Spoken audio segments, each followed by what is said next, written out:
Over the years, I've learned a few things that have happened and helped me through times of testing and trial.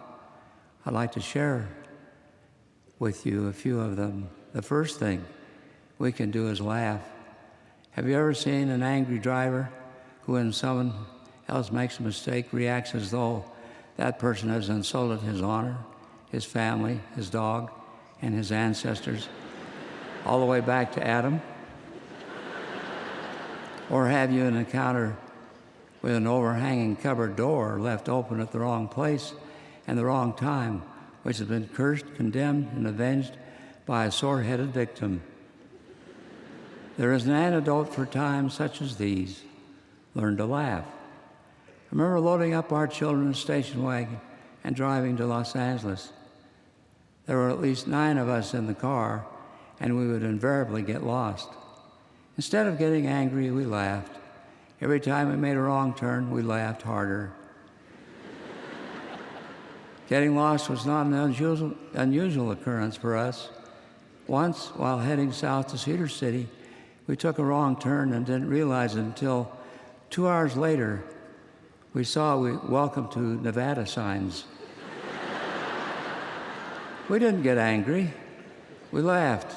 And as a result, anger and resentment rarely resulted.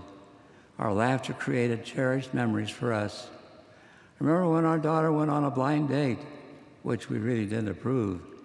She was all dressed up and waiting for her date to arrive when the doorbell rang. In walked a man who seemed a little old, but she tried to be polite. She introduced him to me and my wife and the other children. Then she put on her coat and went out the door. We watched as she got into the car, but the car didn't move. Eventually, our daughter got out of the car, red-faced, and ran back into the house. The man she thought was her blind date had actually come to pick up another of our daughters who had agreed to be a babysitter for him and his wife.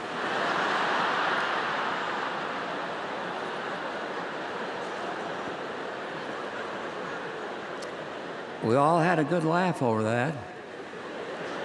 In fact, we couldn't stop laughing. Later, when our daughter's real blind date showed up, I couldn't come out to meet him because I was still in the kitchen laughing. Now I realize that our daughter could have felt humiliated and embarrassed, but she laughed with us, and as a result, we still laugh about it today. The next time you're tempted to groan, you might try to laugh instead. It will extend your life and make the lives of all those around you more enjoyable.